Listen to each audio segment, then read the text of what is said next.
Ready to get started so we can take advantage of these wonderful experts that we have gathered together today to help teach us in Water 201 after a very successful, I think for the ICCR membership, Water 101 that took place a little earlier today, or a little earlier this week.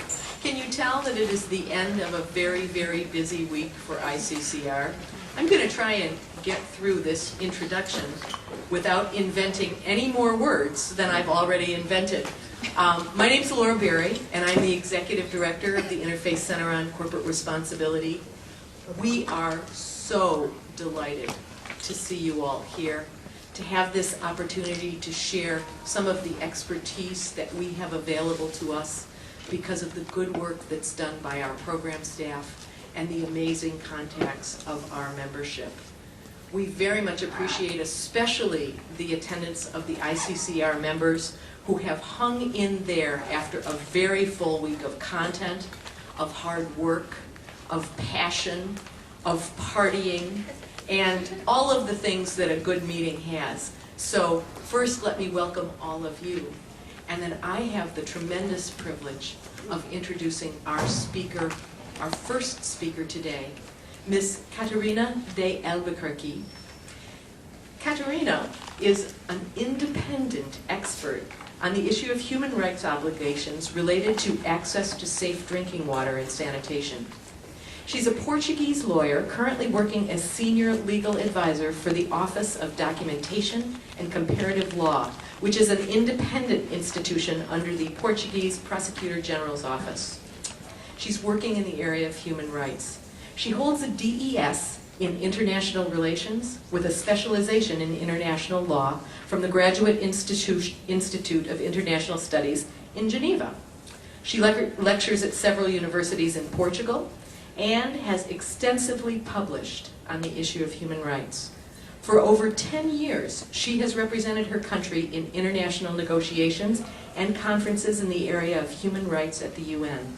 She's also worked as a consultant for several international and European organizations, advising national authorities in the area of drafting national legislation in conformity with international human rights standards. Ms. De Albuquerque has also worked as a senior legal advisor on international affairs to the Portuguese Secretary of State for Justice. She was appointed independent expert on the issue of human rights obligations related to access to safe drinking water and sanitation by the Human Rights Council in September of 2008 and assumed her function in November of that year. It is with a tremendous amount of gratitude and pride and enthusiasm that I welcome to our podium Katrina De Albuquerque. Thank you for being with us.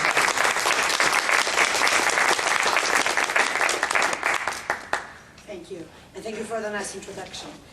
It's a pleasure for me to be here, and it's a happy coincidence that you had this meeting precisely in this week where, well, by chance, I have been in DC and also in New York for work on the mandate.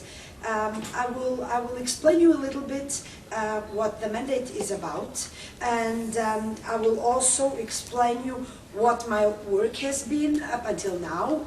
I was appointed, it was yesterday, 1 year ago, the 24th of September, and I will also tell you what my plans for the future are.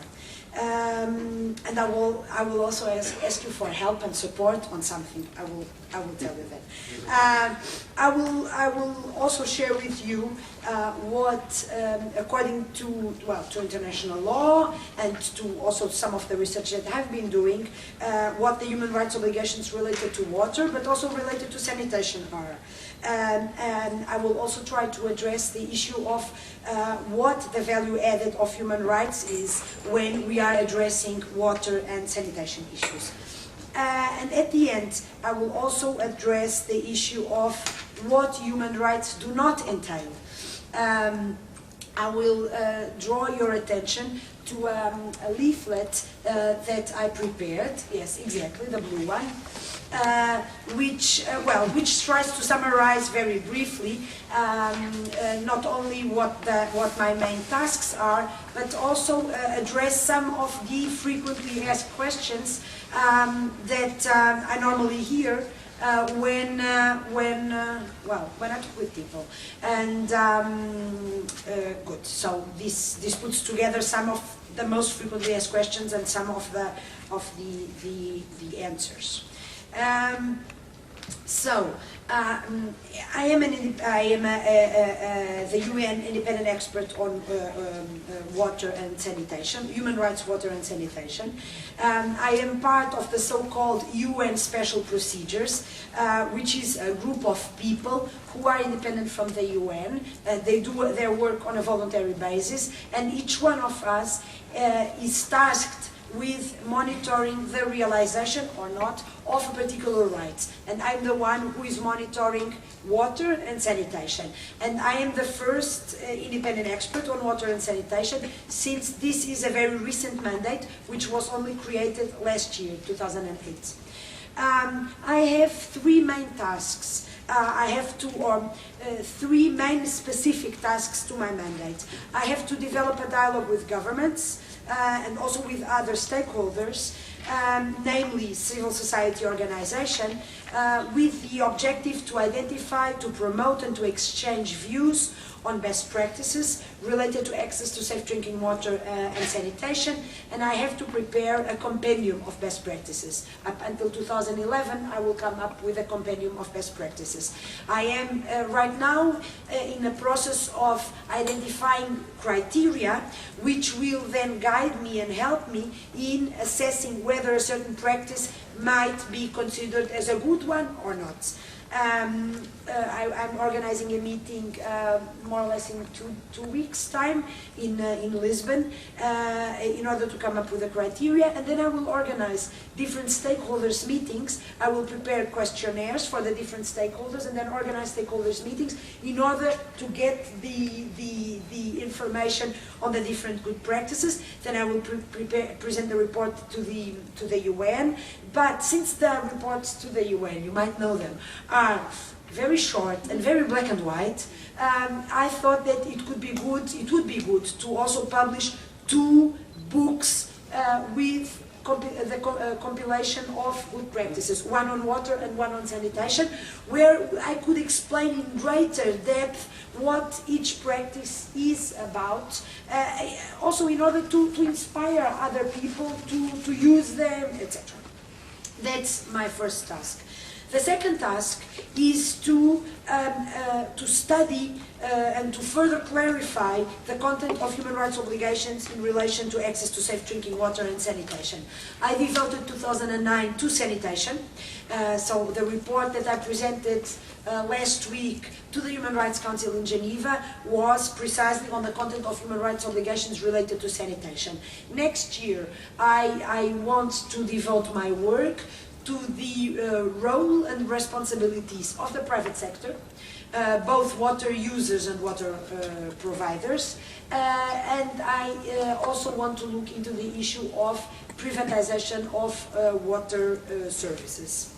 Good. Thirdly, my other task is to make recommendations that could help the realization of the Millennium Development Goals, in particular of Goal 7. This is in fact the official reason for me being here in New York. I also undertake, I report annually to the Human Rights Council. Starting next year, I will also report additionally to the General Assembly. I undertake 2 to 3 country missions per year. I undertook my first country mission to Costa Rica, the second one to Egypt. Now the third one, I don't know what to say anymore, because, I don't know. I thought it was Bangladesh, not sure if it will be Bangladesh or Slovenia, let's see. And this thing, now I will ask you for help. This thing of the country missions is a complicated matter, because I send a letter to a government expressing my interest to come and undertake a mission. Sometimes the governments answer, sometimes they simply don't answer. Good. And it, sorry? Not good. Not good. Not good. So, I sent a letter to the US.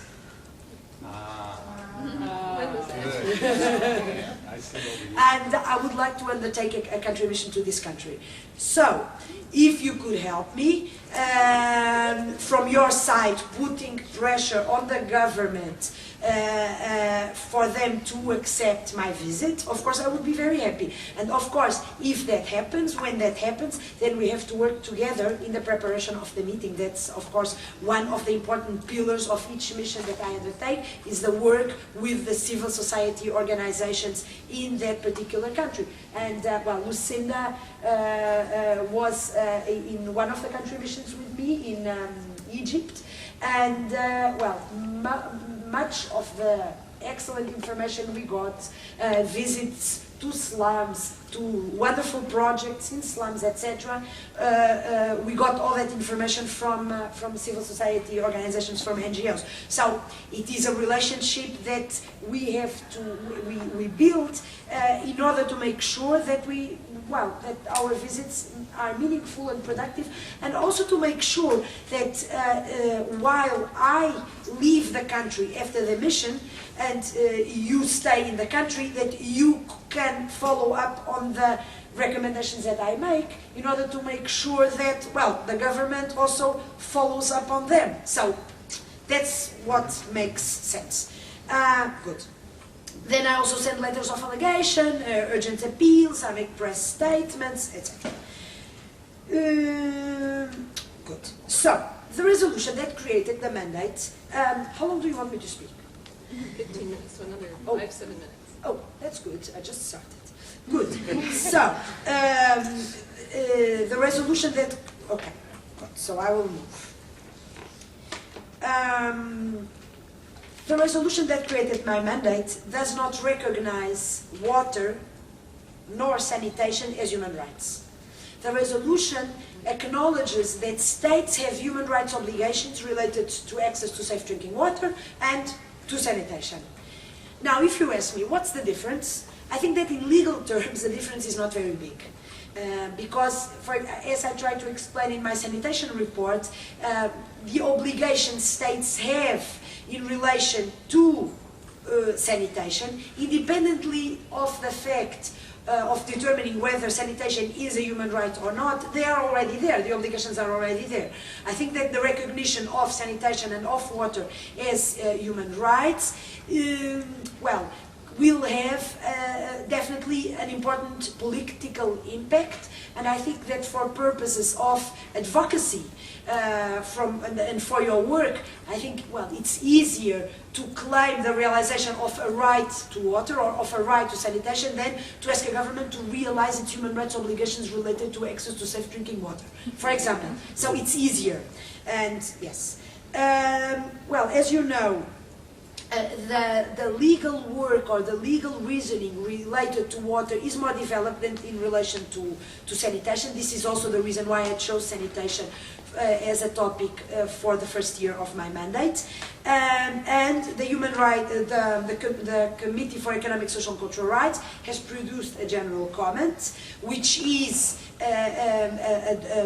has produced a general comment in which it says that water is a human right. The Committee on Economic, Social and Cultural Rights was created, well, not by the Covenant, but, well, it is tasked with monitoring the way states are complying with the Covenant on Economic, Social and Cultural Rights, which is an instrument that the US has not yet ratified. So, if you ask me what is the legal value of that instrument, it has a certain value since, well, the committee is composed, is monitoring the compliance with the covenant. Well, it can be seen as an authoritative interpretation of the committee. The truth is that some states do not consider that water is a human right, that disagree with this vision, with this opinion by the Committee on Economic, Social and Cultural Rights. Now, what shall I say? Well, in my report on sanitation, I came up with a definition of sanitation, and I also tried to explain what it entails to realize human rights obligations related to sanitation, for example, in relation to quality, to affordability, to acceptability, accessibility, etc. What is the value added of human rights? Human rights, for example, when we compare human rights with Millennium Development Goals, their objective is to go beyond a 50% reduction, like the Mdgs ask for. And human rights require universal coverage. They oblige states to progressively realize access to water and sanitation to the maximum of available resources. Human rights are law, which is not the case for MDGs. MDGs, although important, are just political commitments. Okay, I will move forward. Sorry.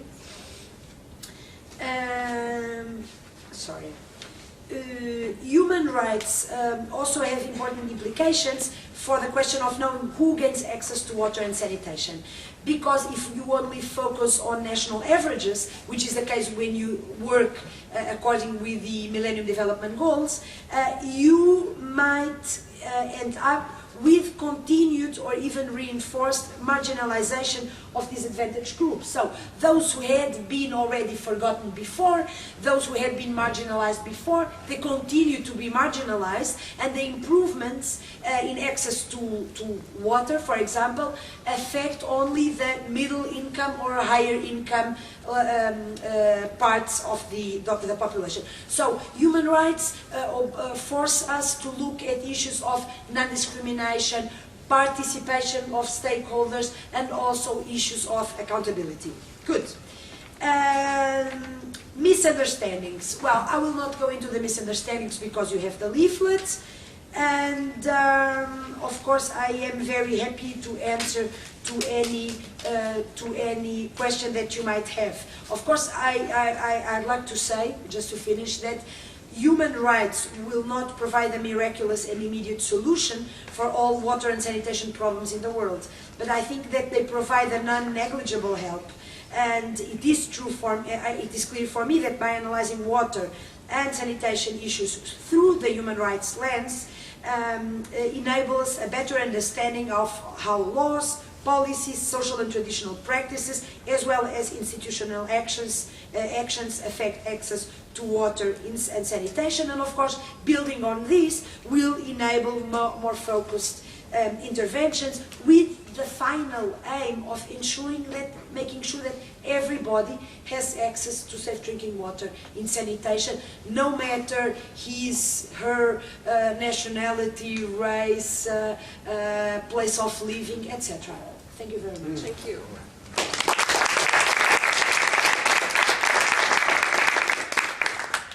I'd like to introduce Moderator for this next briefing session and just set out a little bit of the parameters. We're going to take questions, but not now, later in the program. Also, Catarina has to leave promptly at 3, so, and Lucinda and Inga to catch international flights. So we're going to take a brief break for 15 or so minutes at 3, and then we have the room for people who would like to talk a little bit after this for a very brief period, for a half an hour. So we're going to moderate that part of it as well. So it's my privilege to introduce David Schilling, Senior Staff Person for the Interfaith Center on Corporate Responsibility for Human Rights, to moderate this session.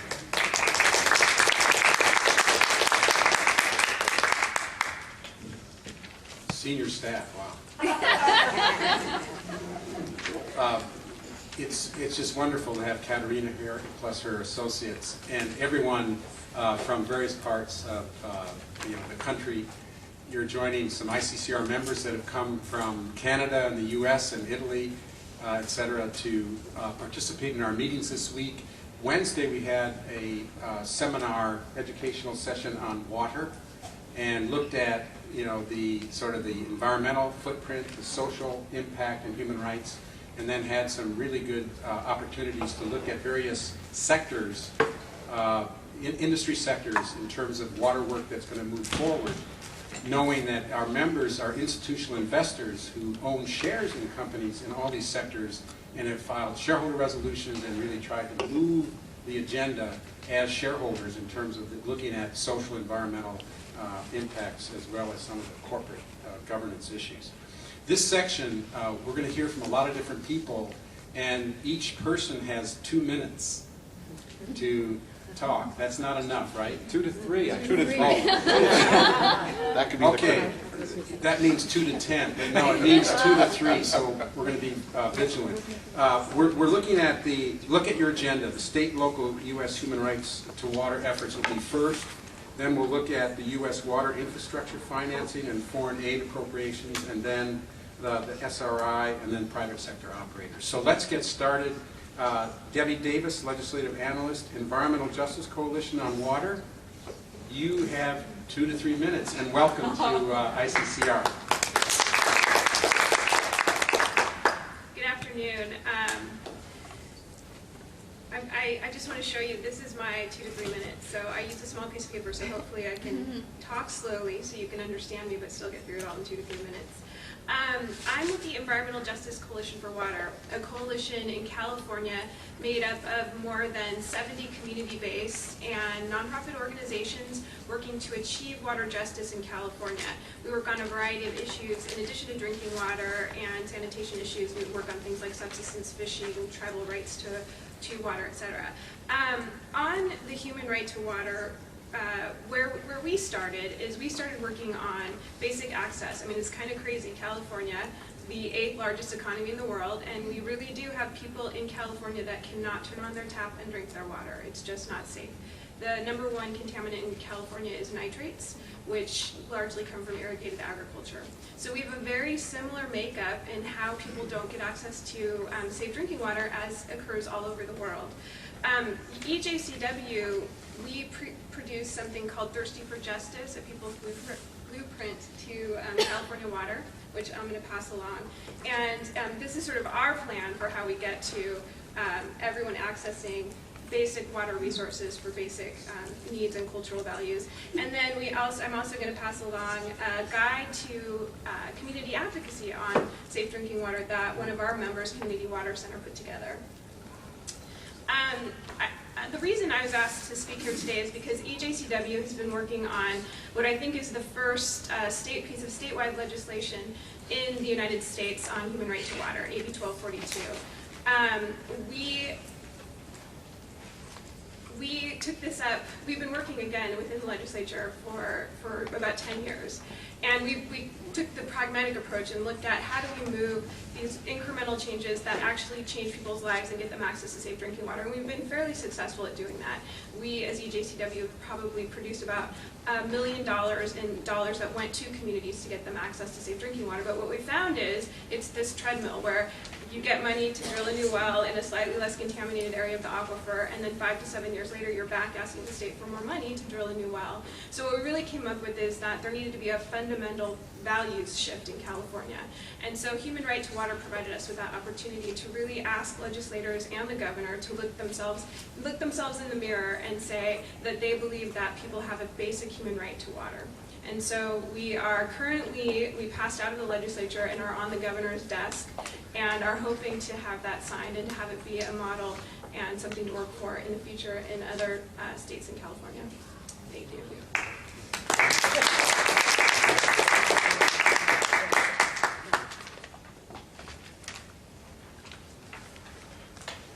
Debbie is the model for the rest of the speakers. Paul Schwartz from Clean Water Action, Clean Water Fund. Paul, thank you for coming. Thanks.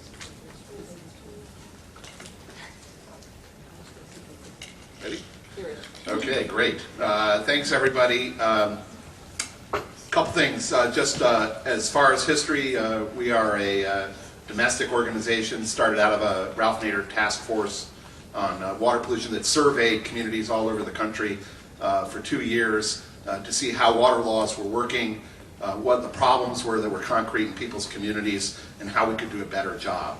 And based on that, published a book called Water Wasteland that was the intellectual guts of the civil society approach to negotiating over 2 fundamental federal laws, the Clean Water Act and the Safe Drinking Water Act, passed in 1972 and 74.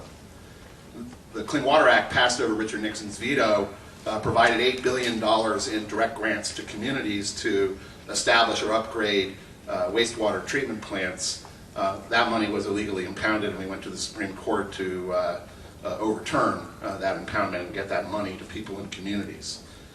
The struggle for resources to meet water priorities for people on the planet has been long and continues unabated in this country. What I come here to do is to maybe do a little bit of say some things that are an apostasy. We believe in the human right to water. We think that there is a fundamental need to meet the obligations of people and the communities and the planet they live in through the human rights statute and in other ways. But that is not sufficient in terms of the provisioning and dealing with water that we have to do. First, the water cycle is broken at the global level, in our country, and in our communities, and we need to work on repairing and restoring to the extent we can that cycle. It is such a fundamental lesson that has not been heard, listened to, or understood. And I'll talk about that in a second. Second, the current system that we have in place of industrial linear, gray, energy and chemical intensive drinking water, wastewater, and stormwater provisioning does not work, is harming our communities, and is harming the planet, and is not sustainable economically.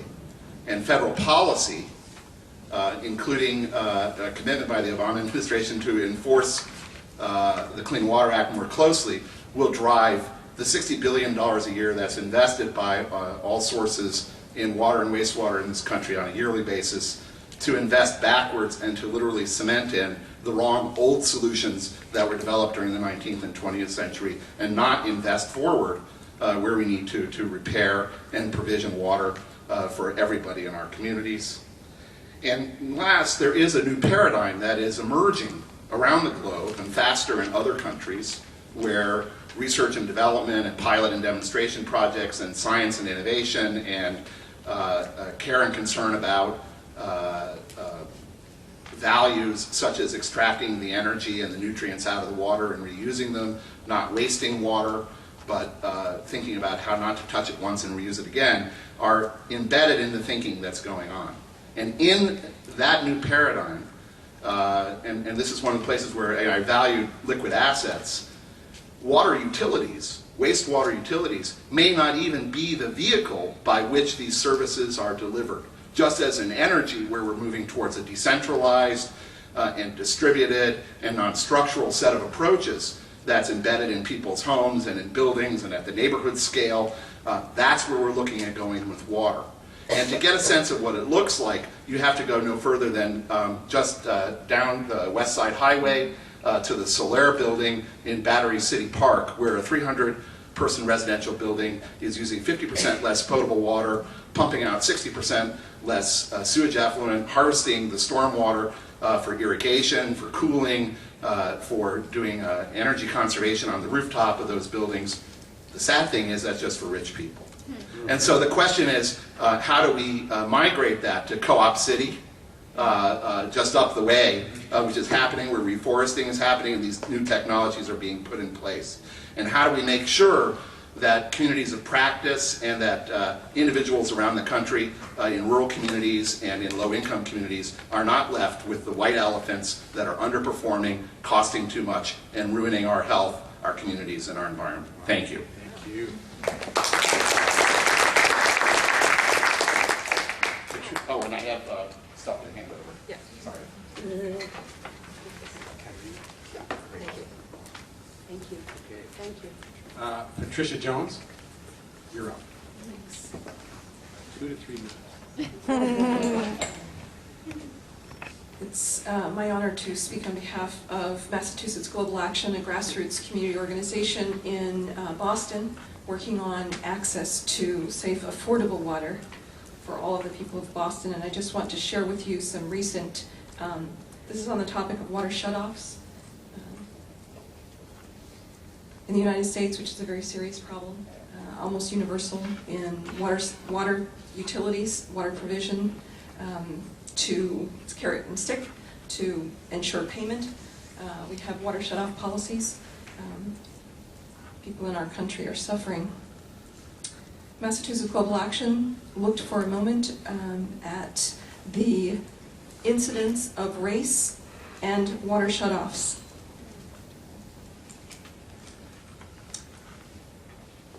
This is the first publication of this research, so it's going to be published later. But their conclusion, MIT peer-reviewed, for every 1% increase in a ward, that's the political jurisdiction in Boston, for every 1% increase in a ward's percentage of people of color,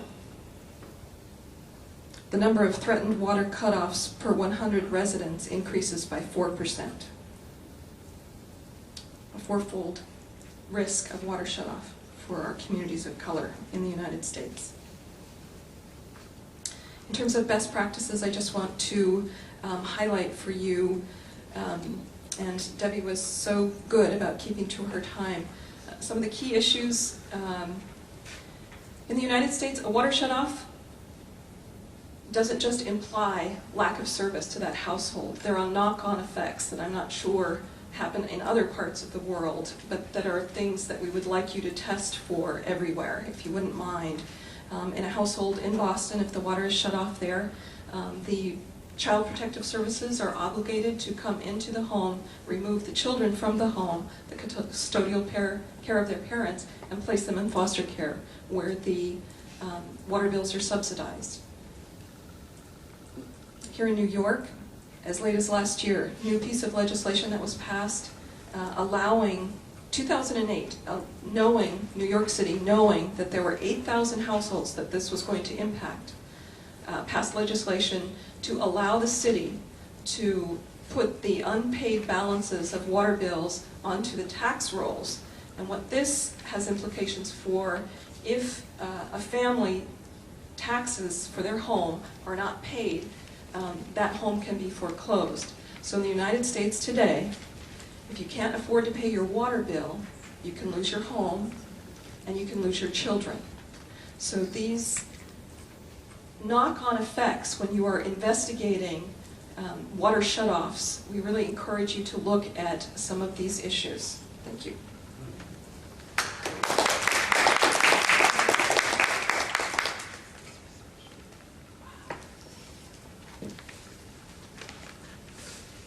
Rajashri?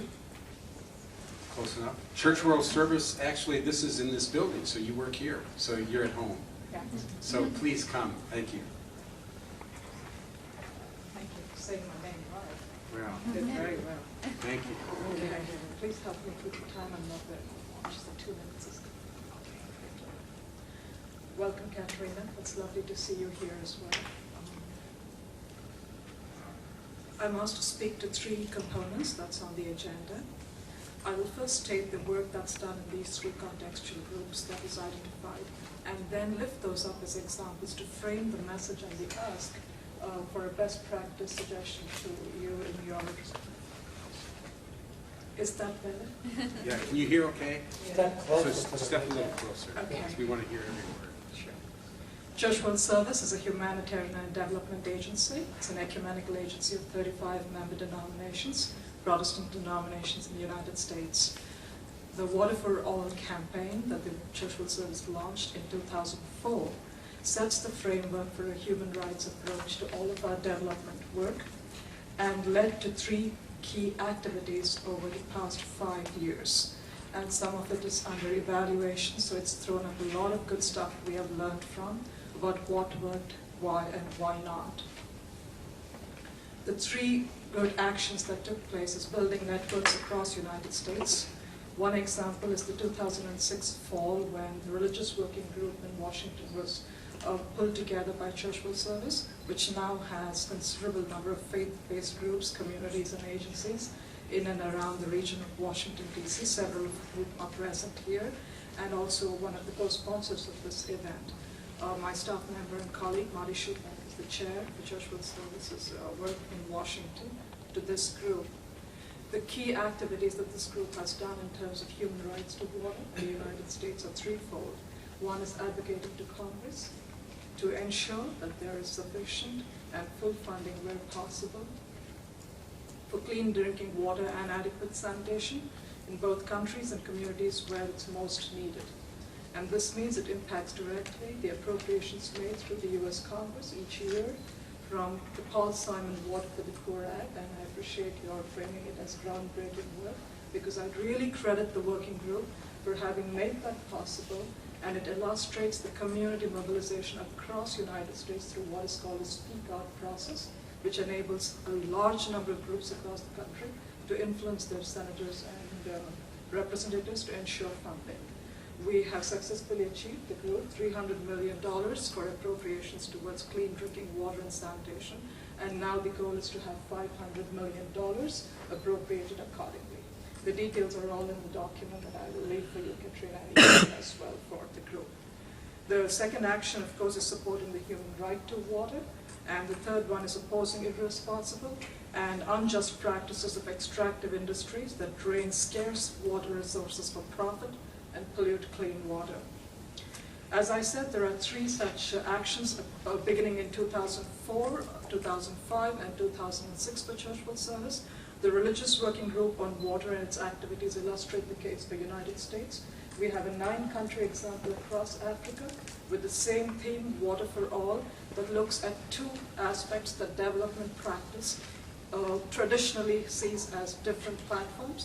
One is the service delivery, digging of wells, check dams, provision and service delivery of water, and the other platform is traditionally the more separate advocacy and public policy.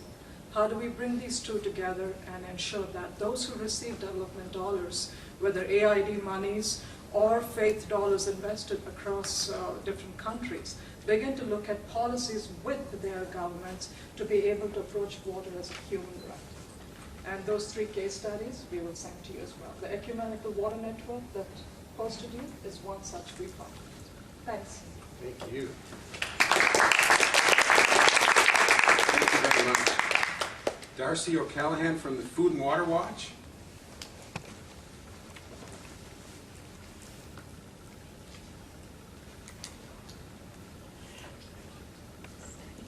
Good afternoon. Well, I was afraid that I wouldn't be able to squeeze everything into 2 to 3 minutes, so I had to write it down to make sure I didn't ramble. So first of all, thank you, Catarina, for joining us today. My name is Darcy O'Callahan. I'm with Food and Water Watch. We're a nonprofit consumer rights organization that works around the world to change corporate control and abuse of our food supply and water resources. In practice, one way to define the human right to water is the provision of clean water for all, regardless of ability to pay. The whole of our work at Food and Water Watch, here in the US and in developing countries abroad, endeavors to meet this exact goal. Here are a few examples of our work. After more than 5 years of lobbying for the creation of a trust fund that would rehabilitate both drinking water and wastewater infrastructure in the US, the Water Protection and Reinvestment Act was just introduced in July. We now face the long battle of getting it passed through Congress, but we're confident in our eventual ability to do so. And Katarina, I've included a fact sheet on the trust fund there for you. You've already heard from our friend Debbie Davis about AB 1242, California's Right to Water legislation. Food and Water Watch is one of 7 organizations that is co-sponsoring this bill, and our California staff has put a lot of time into passing it. We're also currently assisting allies in Grand Rapids, Michigan to draft a city council resolution in support of the human right to water, as many other US municipalities have already done. One of the central components of our work has been, and always will remain, supporting local communities in their struggle to protect or reclaim water as a publicly provided resource.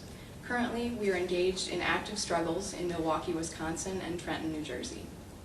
We also work closely with members of the global water justice movement, supporting colleagues in the African Water Network, the Australian Water Network, the Red Vita, which is in the Americas, and the European Network for Public Water. Now, in regard to best practices to implement the human right to water, I have 3 specific recommendations.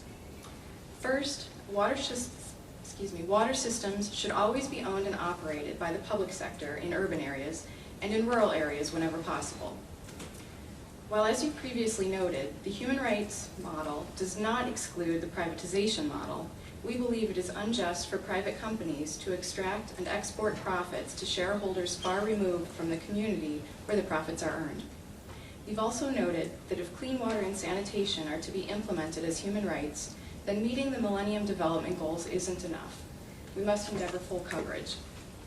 Shareholder profit could be reinvested locally to do just that. Second, mechanisms for community participation must be ensured to the greatest extent possible. The higher the level of community participation and ownership, the more democracy and transparency we can expect. This is true in the small village and the major metropolis alike. A recent report by Transparency International noted that 20 to 40% of all investment in the water sector is lost to corruption. Increased community participation could help remediate this unacceptable loss. And third, enforcement of the right to water should be done with respect to hierarchical ranking. Household consumption, followed by locally grown sustainable agriculture, followed by commercial use with paid licensing. Thank you very much for this opportunity.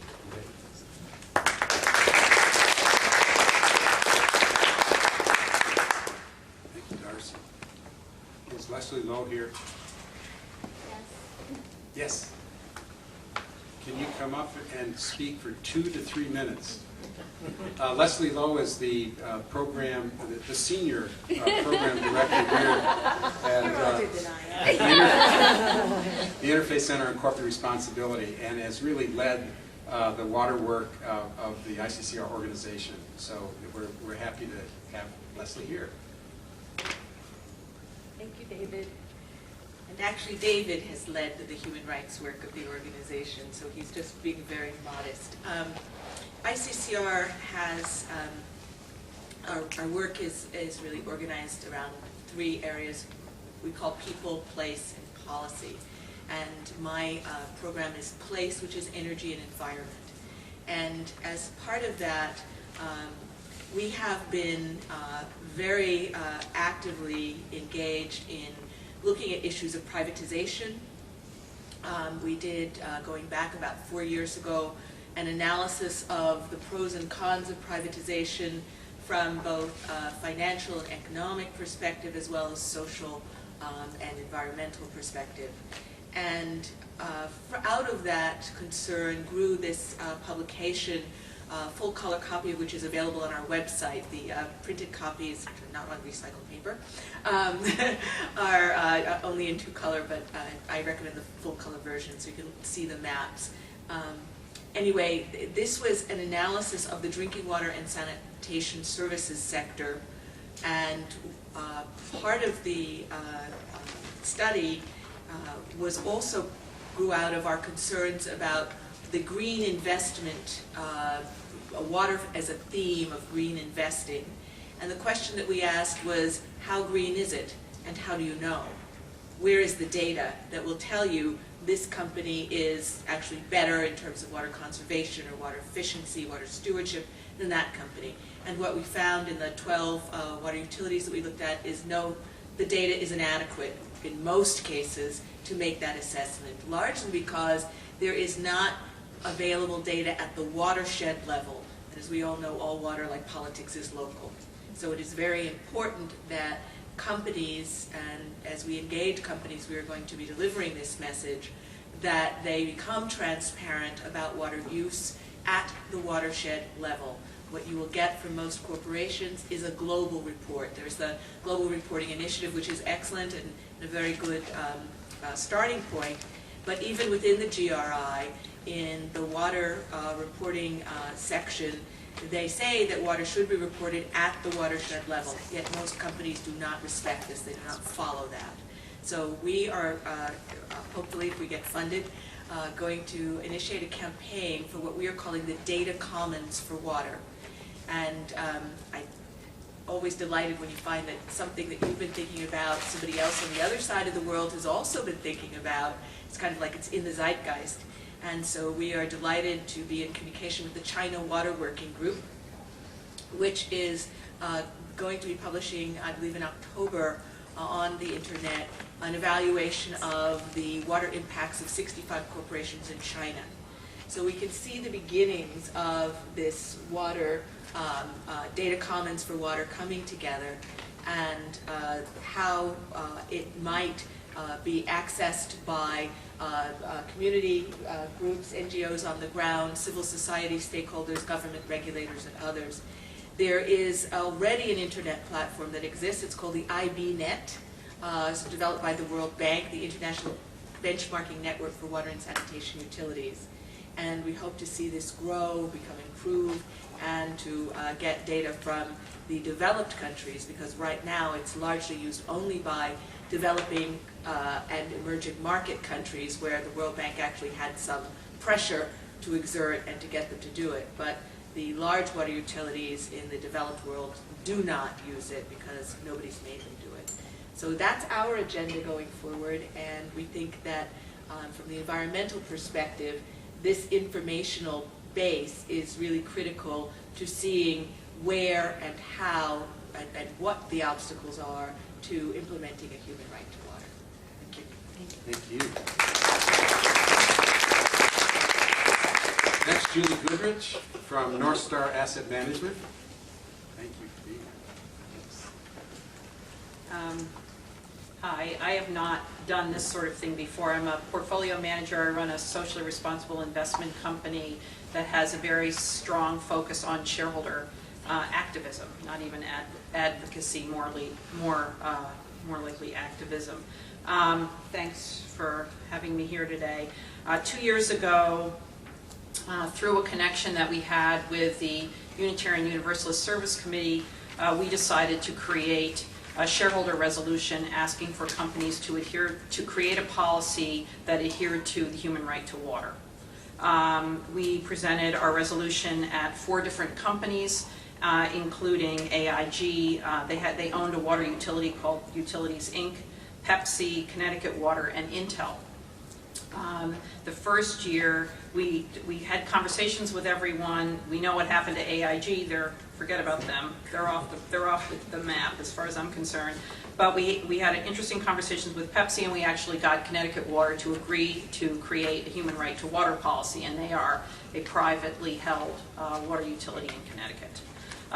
The next year, we presented our resolution again at Pepsi and at Intel, and then many of you may know that in the spring, Pepsi announced that they had, in fact, through our, we had lots of conversations, created a human right to water policy, and they're the first publicly traded international, certainly, corporation to create a human right to water policy. Our philosophy, first of all, I'm not a water expert, I'm a money manager, and I can do that part. I believe that I have an opportunity, though, as a money manager to engage with corporations. I believe that also that we have a moral obligation as far as the human right to water policy goes to make sure that the companies in our portfolios are adhering to the human right to water.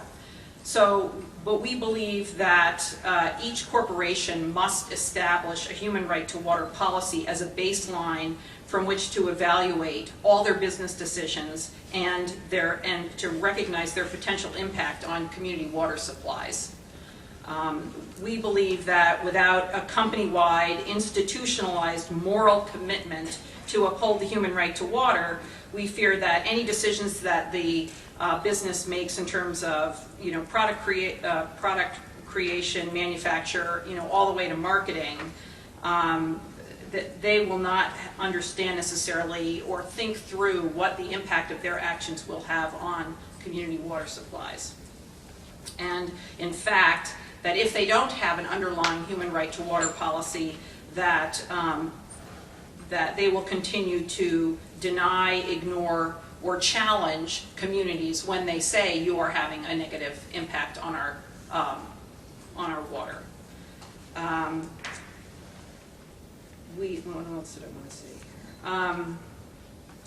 We have chosen, we only have a few companies. We're a very small shop. There are 5 women in my office. That's it. That's the entire company. But we were able to bring 2 publicly traded corporations to make a commitment to adhere to the human right to water and create their own internal policies. We feel really good about that. we believe we picked the companies that we targeted based on the extraordinary amounts of water that they have an impact over, either because they're using it to manufacture or because in fact they're a water utility. They have a lot of control over the other community members. But we also believe that we take things from an ethical perspective, and we believe that each company in our portfolios has a responsibility at first to adapt a human right to water policy. And the other thing I would say is that we consider this a jumping off point for activists to then step in after the human right to water policy has been implemented, created, to then make sure that the work actually happens and they do what they say they were going to do. Thank you very much. Catherine Mulvey, Corporate Accountability International. Nice to have you here. Thank you so much for the opportunity to be here today. Corporate Accountability International is a membership organization. We've been around for more than 30 years, and we campaign to protect people from irresponsible and dangerous corporate actions and to hold transnational corporations accountable to the interests of society at large. One of our current campaigns focuses on water, and fundamentally we believe that the human right to safe water and sanitation depends on public control and public financing of water infrastructure and services. And I want to speak a bit about our current focus in the U.S., the Think Outside the Bottle campaign. One of its main objectives is to rebuild political will to fund public water systems as a pillar of the human right to water. So through this campaign, we've been educating millions of people about the dangers of privatization and corporate control of water, working with governors and mayors who are on the front lines, really, of providing water services to get them to stop spending taxpayer money on bottled water and support reinvestment in water utilities, and generating pressure on bottled water corporations to respect the human right to water, so including through information disclosure and allowing community self-determination. And really, we see a key obstacle to eroding people's confidence in public water is bottled water marketing, which positions the water in the bottle as better than that in the tap. So in terms of best practices on human rights to water, we have 3 recommendations. For governments to adopt, apply, and enforce binding standards, both to protect people's right to water and also to prevent corporations from interfering in that right. And really seeing that voluntary corporate initiatives are inherently and seriously flawed. Secondly, to protect against corporate conflicts of interest in water policymaking. And there's a model actually across issues in the World Health Organization's Framework Convention on Tobacco Control, which is the first international legal instrument that includes such a protection against conflicts of interest. And third, that transparency is a pillar, including mandating disclosure by corporations and penalties for false or misleading information. So, thank you very much. Thank you.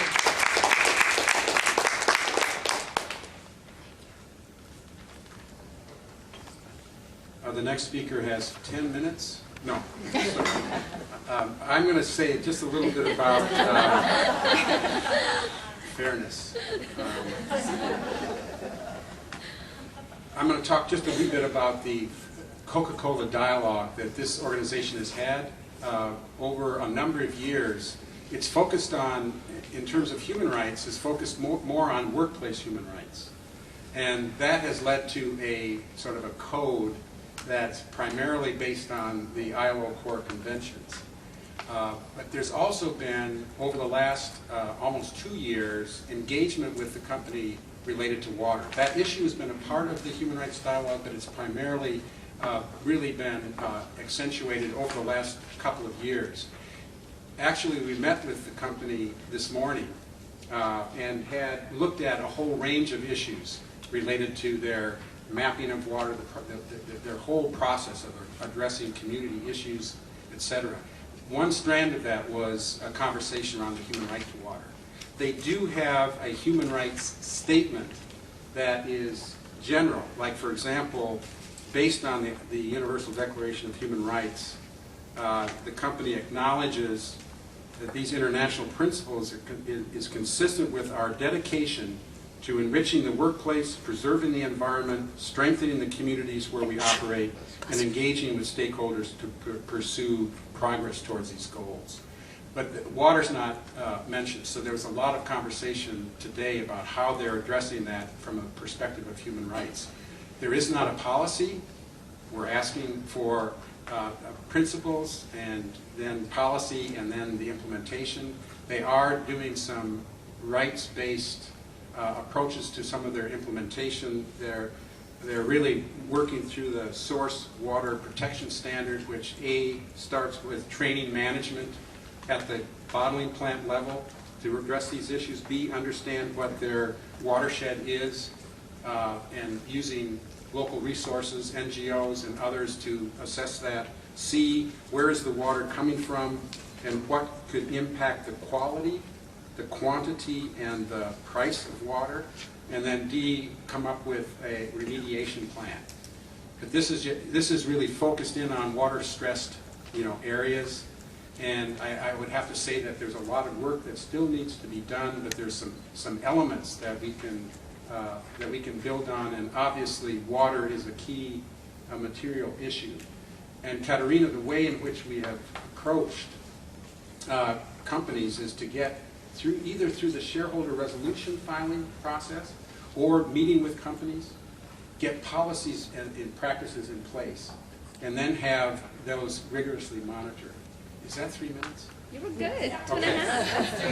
All right. Thank you. This is good because the next speaker is from another beverage company, not Coca-Cola. Dan Benna. Very good, yes. PepsiCo, we welcome you. Thanks very much. Thanks for coming. So can I have your extra 30 seconds? So You need it? I think so. Okay. I've never been asked to speak for 3 minutes anywhere at a podium, and I've never been asked to speak without PowerPoint slides, so I'm going to speak really quickly. One of the things I want to do is thank Julie and North Star Asset Management for really helping PepsiCo kind of see the light and take stock of what we had thought we've been doing for decades, quite frankly. There's a lot to be said for bringing formality to the process, and that's exactly what we did. We brought formality to the process by publicly recognizing water as a fundamental human right, specifically with regard to safety, sufficiency, acceptability, physical accessibility, and affordability. And we're actually working internally now on something that PepsiCo and most corporations do really well, which is scorecarding. So almost everything that we measure internally has a scorecard, a red, yellow, green scorecard that goes to the level of our CEO. We're working on actually developing that internally against each of those elements. But I wanted to bring some points that Jane Nelson from the Harvard International Business Leaders Forum made at a United Nations ECOSOC meeting 2 years ago. She said there are 3 critical things needed to progress toward the MDGs. 1, corporations need to continue to make strategic investments, not only in their charitable giving, traditional philanthropy, but also in their core business, and the 2 should be complementary. 2nd, if real change is to be effected, especially in the context of the MDGs, it will require collective corporate action, companies banding together toward a common goal. And 3rd, the need for a systems strengthening approach, which is essentially the teaching communities to fish rather than providing the fish. Those words really resonated with me at this event, and it's actually an approach that PepsiCo is taking on many of those fronts. Again, thanks to North Star and your membership, we have now used and defined water as a basic human right as the overarching principle for our water stewardship efforts, which also include conserving water within our operations, both from a quantity and quality perspective, at intake and at discharge. Reducing water use in agriculture. PepsiCo, not many people realize, is at our heart an agricultural company.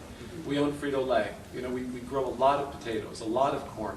There's a lot of opportunity for real sustainable development within the communities of these small stakeholder farmers. That's very important to us. And then partnering for change from a public advocacy perspective through entities like the United Nations CEO Water Mandate and the UNEP.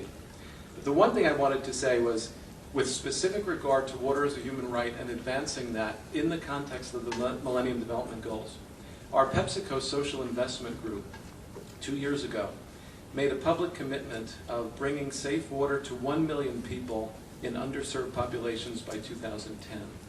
And we're happy to say that it looks like we're probably going to double that commitment. So we'll be reporting on that as well later this year. And the way we do that is by working locally with not-for-profit organizations, one of which we founded with a bunch of other folks 4 years ago. But one is water.org, which was featured at the Clinton Global Initiative plenary session this week. We were the largest single contributor to the water credit model to help sustainably bring safe water to populations. So I think there's a lot to look forward to, and I hope I did pretty well time-wise. Thanks very much.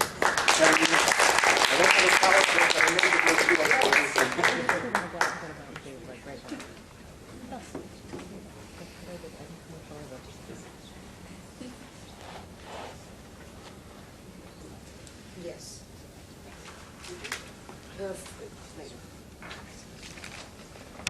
Are there any questions for Katarina? 2 questions. Frank.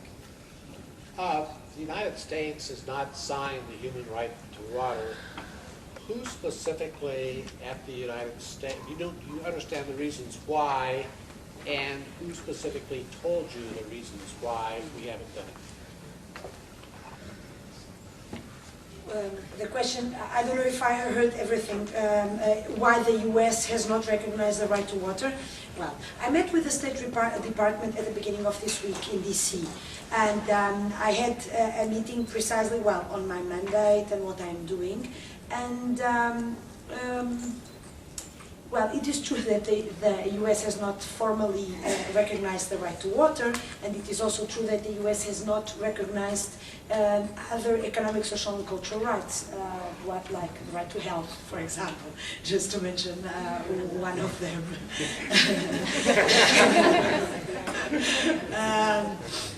Well, and I think that, well, we can chat about this for hours, about the reasons. I think it has, well, to do with, well, well, it's the issues that we have been discussing now about the health reform, etc., the way you see state intervention, etc.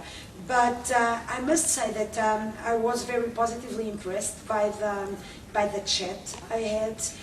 We had at the State Department with us, I think there were 7 different people from the State Department, from different units, etc. And they acknowledge the existence of human rights obligations related to access to safe drinking water. So for me, to be honest, well, of course, I would be happier if they would recognize the right to water, and it might happen. But already the fact that they acknowledge the existence, the US government acknowledges the existence of human rights obligations related to access to water, for me is great, because it's a very important first step. And if the state would comply with all its obligations, then there wouldn't be any problems here in this country. There's one more. Yes. You. Blue coat. Okay. Actually, it says that you have to define in the number 3 the regulation of private sector in the context of private provision of safe drinking water and sanitation. I'd like to hear a little bit more about this from you. What are your goals and how you think that you can influence the corporate work that is doing? Well, I cannot yet say too much about it, because that will be the focus of my work next year. So next year, as I was saying, I will work on 2 issues. On the one hand, the role and the responsibilities of the private sector. That's one thing. Look at corporate responsibility issues. Look at, well, and see, well, if I can come with a framework for private companies. The other thing I want to look into is well, as I said, the question of privatization of water services.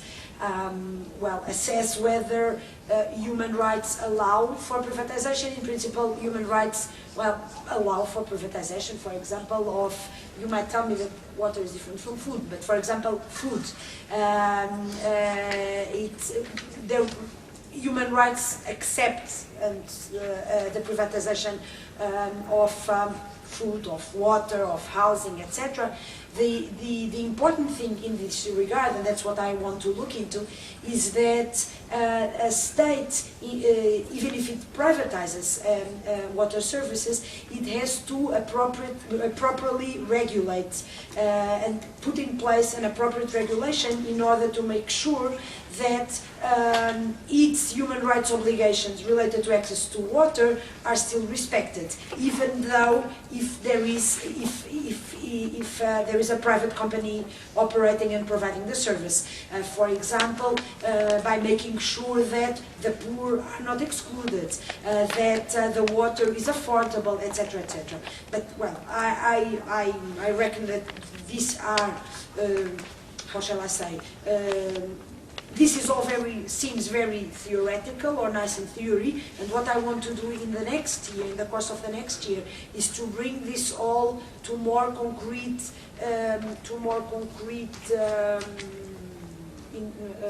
analysis, and also try to find out whether it is possible to determine and to assess whether, well, there have to be certain prerequisites in place in a certain country in order to make privatization of water services possible, and when I say possible, it's possible in conformity with human rights standards. But that's what I am going to do. Question? Do you have any last comments that you would like to share with the group? I would like to know how I could have access to the California law. You have it. I do have it. Oh, there. Sorry. Well, we'll, yeah. Okay, good. Thank you. Not law yet. Okay, okay, thank you. As amended. Leslie, did you have a question? In terms of the place where, I guess, the human right and the principle of human rights gets most tested is where there's not enough water.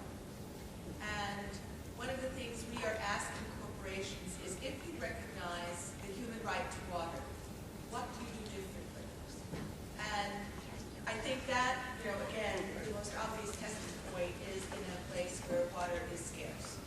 So vis-a-vis the roles of government, corporations, civil society, how do governments, or is there a preferred way for governments to go about prioritizing? We talked about residential, agriculture, industrial. Is it through a pricing mechanism? Is it through a rationing mechanism? Or is there no preference at all given the human rights framework? For the human rights framework, it is clear that the preference, the prioritization has to be for water for human consumption. And the human right to water is limited to water for personal and domestic uses. So the water that I need to drink, for my personal hygiene, for a little garden that I might have in the place I live, and for cleaning my place. That's the absolute priority. And for example, when I've been on country missions, for example in Costa Rica, there are some issues with water use for the tourism industry, like for golf courses, etc. And I visited a town where the people are lacking water because the water is being diverted for, American tourists who have, American and Canadian, who have Don't forget the Canadian.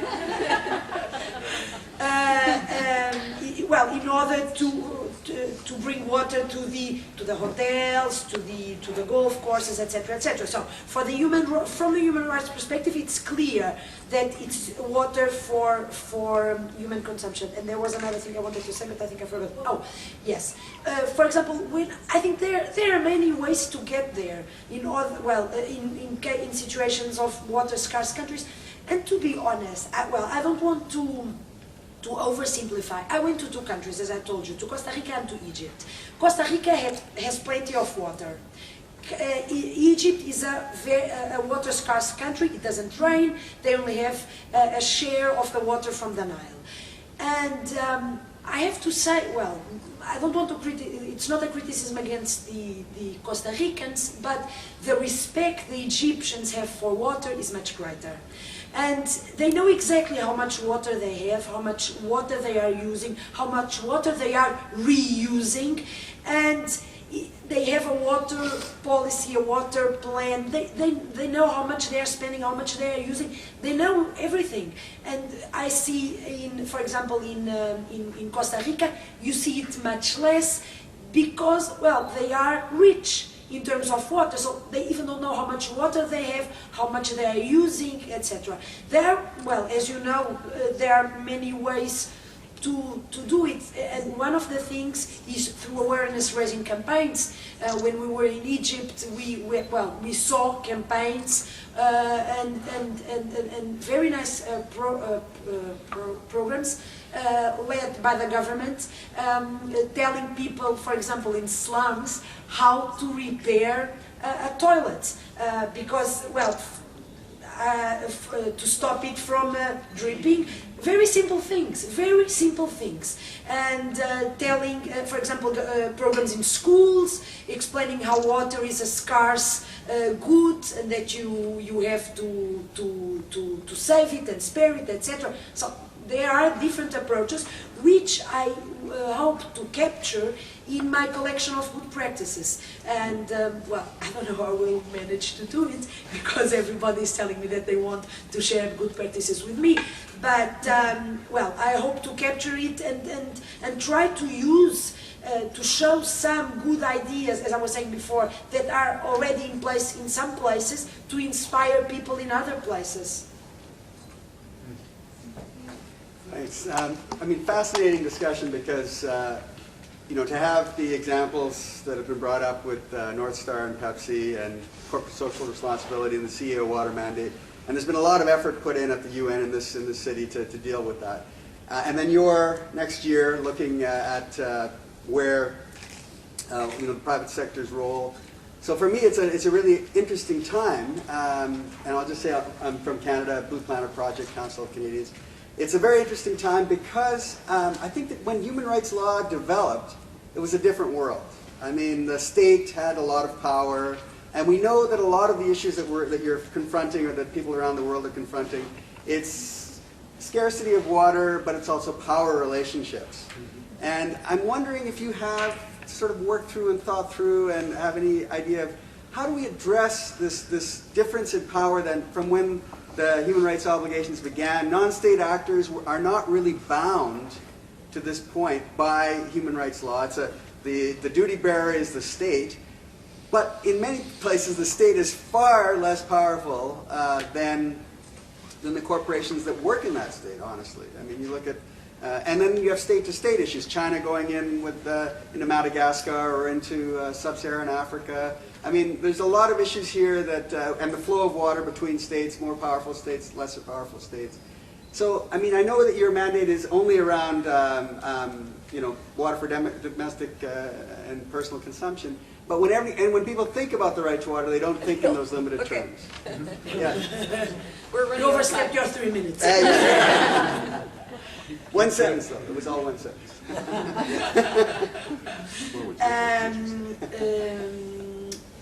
Well, if a part of my job is to raise awareness and to explain, and that's what I've been doing again and again and again, that water, the human right to water, is limited to water for human consumption, full stop. And, well, and if people don't understand it or don't know it, I'm here to explain and to re-explain and re-explain. That's the way it is. On the issues that you were mentioning, on the power relations, etc., well, I think that you have a point, and I must say that I've been thinking about it, and I think that if you tell me what the solution, what the answer is, I still don't know, to be very honest, but this might be part of when I was mentioning the preconditions, without wanting to advance anything, when I was telling that there might have to be preconditions, yes, there might exist preconditions in order to make sure that the privatization of water services is successful, because there are countries where the privatization of water services is successful, and where the state is able to regulate the private sector and make sure that the poor, etc., are not excluded and still have access. So why does it work in certain places and why not? Are the regulations different? Are the countries different? Are, like you were saying, the power relations different? So these are all things that I have that I will definitely look into, and I hope that in 1 year's time I will surely have more answers. I'm going to take the privilege for just a minute and ask another question and preface it with some more information about best practices, if I may. And that is, in the United States, we talked about the problems, sort of the downside of the water shutoff policies. There are some models that mitigate sort of the more bizarre aspects of water shutoff policies. For example, Michigan has passed a moratorium on water shutoffs during the winter because water's heat in Michigan. Portland has policies where they take into consideration in their water shutoff policies whether there are people who are ill in the household, whether there are children in the household, the level of poverty, seniors. So there are some best practices models, and we'll be forwarding that information to you as soon as we can. And we're hoping everyone, their address is on the website. Wait. Okay, wait. Okay. No, I will tell you something, okay, which I think is important. Good. But the other real thing, during AB 1242, Debbie and the colleagues who are there working on it, our opposition were the water utilities, both private and public, and the Department of Health. It was bizarre. So positive models of, we hope you, before you even do your best practices, is there a way that on the website, sort of, and I've asked the European colleagues, and you all are supposed to be more advanced than us, you know, are you implementing the human right to water? What does that look like in Portugal? What does that look like in Spain? What does that look like in France? Are you actually implementing? I asked a German colleague and he said, we don't have to implement the human right to water. We have a social safety net structure. Oh, great. Well, that helps a lot. So if there are positive models, we need to see them sooner rather than later. Okay. On the first one, we will come with the criteria. In 2 weeks' time, and then we will develop questionnaires, different questionnaires for each stakeholder, like questionnaires for NGOs, questionnaires for the private sector, questionnaires for states, questionnaires for development agencies, questionnaires for the UN and for other international or regional organizations. So please wait until we have the questionnaires ready, that we will share them with you, because, well, in order to make sure that we are talking about the same things when we think of, well, when we are identifying good practices. On your question, well, for example, I know that Portugal, because I was appointed and because I'm Portuguese, now they have a bad conscience that they are not taking, well, at least it serves for something. They are having now a bad conscience that they are not taking a human rights approach to water, and I must say that they are now making an effort to assessing, okay, what is the impact of a human rights approach to the pricing policy, to, well, the disconnection policy, etc., etc., etc., etc. So, yes, how is it in Spain? I'm not sure. I am not, well, I'm not sure of the whole picture, but I think that once we start getting also information from states, we will, well, we will have more to share. And that gentleman will start. Dave. David Andrews from Food and Water Watch. This past year I was an advisor to the President of the General Assembly, especially working on the right to food with Olivia de Souza. And I noticed within the UN system itself, when you have conferences on food security, there's a question of how the UN system, FAO, whomever, positions themselves relative to a rights-based approach. So how do you find the power of the rights-based approach within the various UN systems that deal with the right to deal with water? Well, good question.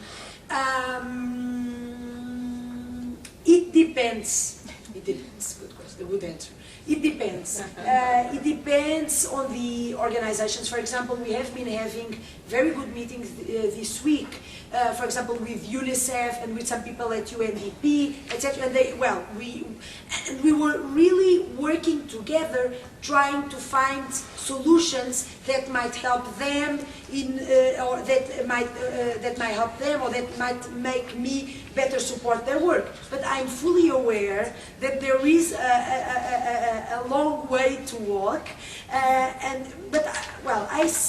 to preach a little bit, not a little bit, about the importance of a human rights approach. I think that I see some responsibility on my shoulders also to address them, to reach out, and for example now when we organize consultations, meetings, etc., I have made an effort to invite like UN Habitat, different organizations in order to make sure UNESCO, we co-organized a meeting with UNESCO in Paris.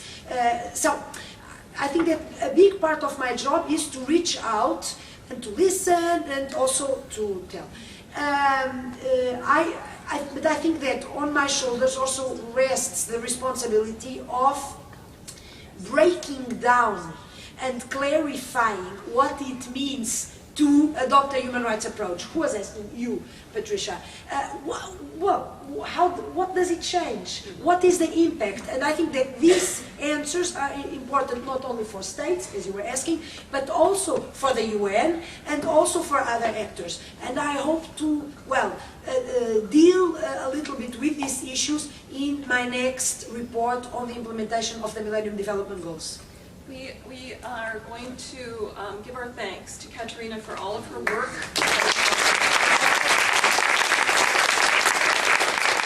Thank you so much for taking this time and spending with listening to the problems and the challenges in the U.S. context. Katrina, she's going to be leaving.